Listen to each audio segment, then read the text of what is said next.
तो हाल फिलहाल में ओला कंपनी के सीईओ ने ऐसा प्रपोज किया, एक इंटरव्यू मैंने देखा जिसमें उन्होंने कहा कि प्राइवेट जॉब में काम करने वाले लोगों को सैटरडे संडे नहीं देखना चाहिए। ये एक वेस्टर्न कॉन्स्टिट्यूट है, मतलब कि ये पश्चिम से आया हुआ एक सुझाव है जहां पर लोग 5 दिन काम करते हैं, 2 दिन मस्ती करते हैं।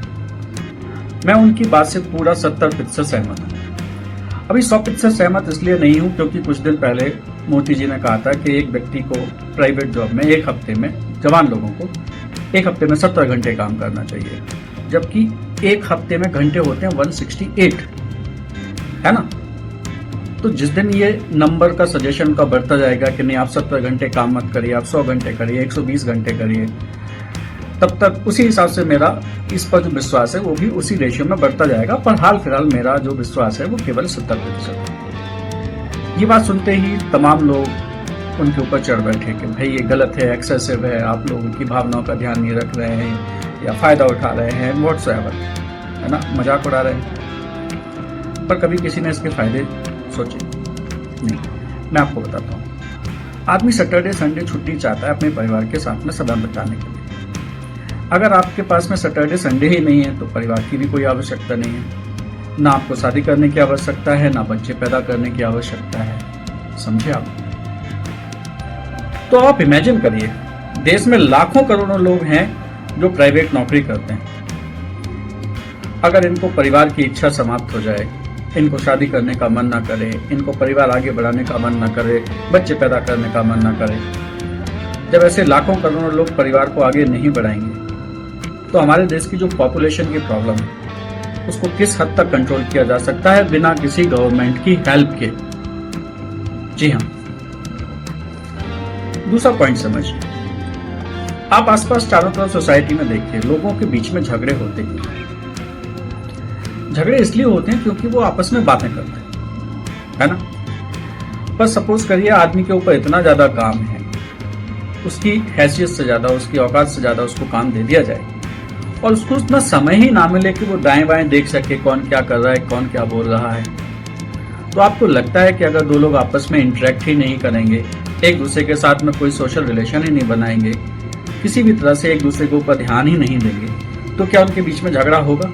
क्या पॉसिबल है? हो सकता है कि हम एक ऐसी सोसाइटी में पहुंच जाएं जहां बिल्कुल झगड़े ना हो और पुलिस की जरूरत ही खत्म हो जाए। तो देश का जो बजट का हिस्सा पुलिसिंग में जाता है वो कहीं दूसरी जगह पर इस्तेमाल किया जा सकता है। तो ये इसका दूसरा फायदा हो गया, लेकिन लोग हैं कि समझने को तैयार ही नहीं है। तीसरा पॉइंट समझिए, आज के टाइम में सबसे बड़ा खर्चा क्या है? आज के टाइम में 2 सबसे बड़े खर्चे हैं, एक बच्चों की एजुकेशन और दूसरा दवाई, है ना। अब एजुकेशन तो बच्चों की तब होगी ना जब बच्चे होंगे, तो वो वाला पॉइंट तो हमने पहले हटा दिया। अब सपोज करिए कि आप बीमार हुए, आप डॉक्टर के पास गए, डॉक्टर ने टेस्ट बताए, दवाइयाँ लिखी, आपको हो सकता है भगवान ना करे अस्पताल में भर्ती होना पड़ा, तमाम चीज़ें हुई और आपके लाखों रुपए उसमें खर्च हो गए, है ना। अब दूसरा सिनेरियो समझिए, आप बीमार हैं लेकिन आपको समय ही नहीं है डॉक्टर के जाने के पास। अब आप जब डॉक्टर के पास जाएंगे ही नहीं तो क्या आपका पैसा खर्च होगा? जी नहीं, राइट। तो ये भी इसका एक हिडन पॉइंट है। अगर किसी को फालतू के कामों के लिए समय ही ना दिया जाए, अब फालतू के काम, खुद बीमार हो गए, परिवार में कोई बीमार हो गया, अरे भाई परिवार में कोई बीमार हो गया तो आप क्या करोगे? आप डॉक्टर थोड़ी हो, डॉक्टर होते तो यहाँ जॉब थोड़ी कर रहे होते, है ना। आप भी उसको अस्पताल ले जाओगे, किसी को बोल दो एम्बुलेंस बुला दो, अस्पताल ले जाएगी, वहां पे ट्रीटमेंट हो जाएगा।